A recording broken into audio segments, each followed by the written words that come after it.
Hello everybody, एक बार फिर से आपका स्वागत है आपके अपने यूट्यूब चैनल पर जिसका नाम है सक्सेस हरियाणा। तो देखिए, आपके लिए एक और अपडेट ले आया हूँ। जैसा आपको पता है परमिल्ला, ठीक है, ये नाम आजकल बड़ा फेमस चल रहा है। परमिल्ला वर्सेस HPSC केस था रिजर्वेशन का, और परमिल्ला डबल बेंच में जीत चुकी है। सिंगल बेंच में जीती है लड़की, अब डबल बेंच में जीत गई है। डिवीज़न बेंच जिसको बोलते हैं उसमें जीत गई है। और इसके हक में फैसला ये आया, और फैसले में ये कहा गया कि भाई, जब भी कोई आप रिजल्ट या जब भी कुछ भी करोगे, तो किसी भी चरण के में, चरण मतलब stage, pre stage, main stage, फलाना, ये स्टेज, वो स्टेज, हर चरण के ऊपर आपको रिजर्वेशन मतलब फॉलो करना पड़ेगा। रिजर्वेशन फॉलो करने से मतलब क्या है वो सुनो। उसका मतलब ये है, हर चरण में, चाहे वो प्री हो चाहे कोई भी हो, उसमें सबसे पहले जर्नल, जिसको अनरिजर्व कहते हैं हम, अनारक्षित श्रेणी, उसकी लिस्ट बनाई जाएगी। 4 गुणा हो चाहे 8 गुणा हो चाहे 12 गुणा हो। इन 4 गुणा, 8 गुणा, 12 गुणा में SC का, EWS का, BC का A का और BC B का और जर्नल का, ये सारे के सारे मिक्स कैंडिडेट रहेंगे।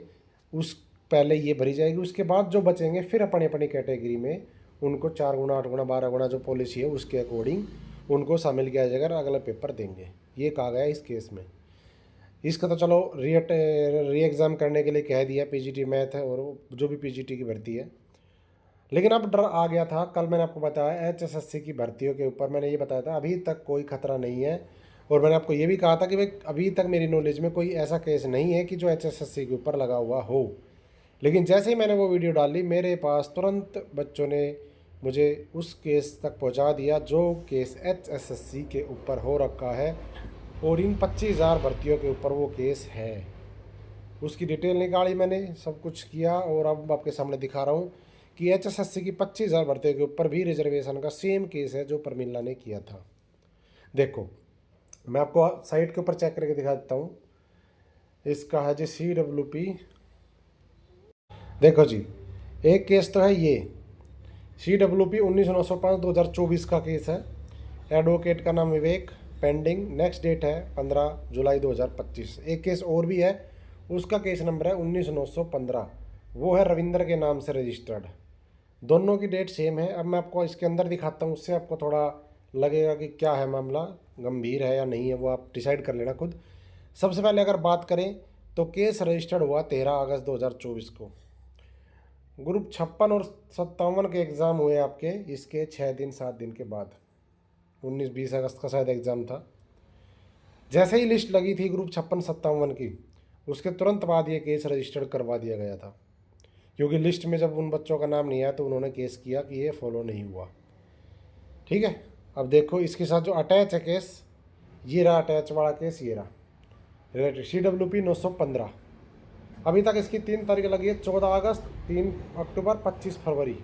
ठीक है, और इसमें ऑर्डर जो थे, इसके जो ऑर्डर थे, अगर मैं ऑर्डर चेक करूं तो ऑर्डर में तो चलो इतना कुछ खास नहीं है, लेकिन मैंने इसकी जो एक वो देखी, कह सकते हैं इसके उसमें, तो उसमें देखो, जो लड़की ये परमिल्ला थी, परमिल्ला, ये जो लड़की थी परमिल्ला, इसने जब सिंगल बेंच में जब केस जीता था, सिंगल बेंच का फैसला कब हुआ था इसका ध्यान देनी, ये सारी डेट है ना वो आपको ध्यान देनी है।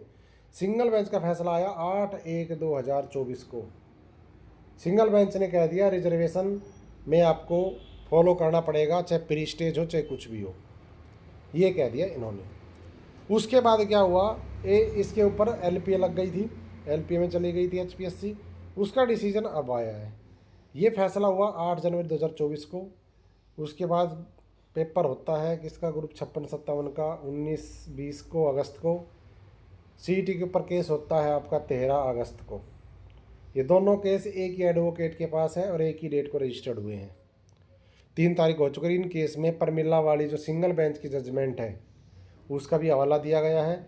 दीपेंद्र यादव वर्सेस MPSC, उसका हवाला है। Saurav Yadav versus UP police, उसका हवाला है। और इंदिरा साहनी जो आरक्षण का एक बहुत बड़ा केस हुआ था अपने टाइम का, उसका हवाला दिया गया है।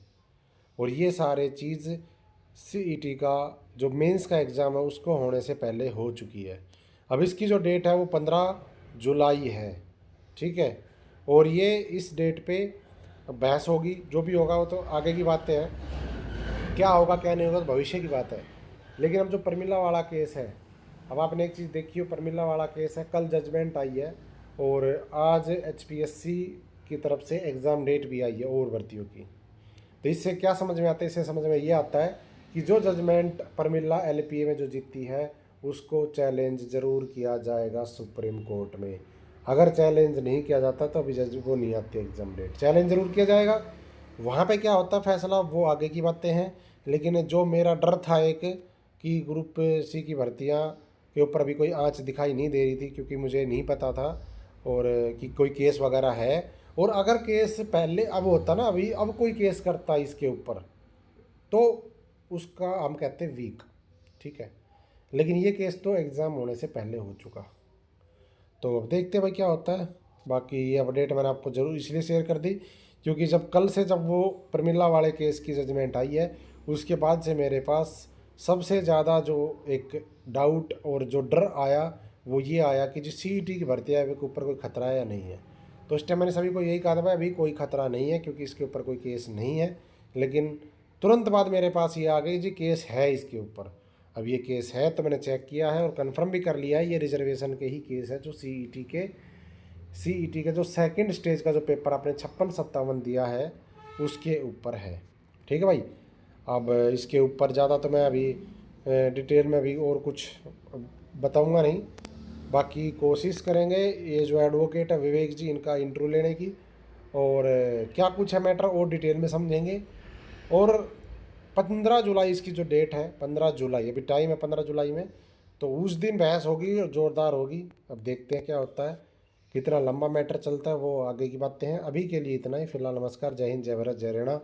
आप क्या सोचते हो कमेंट कर देना, और आप जो सोचते हो मुझे पता है, जो जो नौकरी लग रखी है वो क्या सोचेंगे, जो नौकरी नहीं लग रखी है वो क्या सोचेंगे। फिर भी मैं चाहता हूँ आप कमेंट जरूर करो।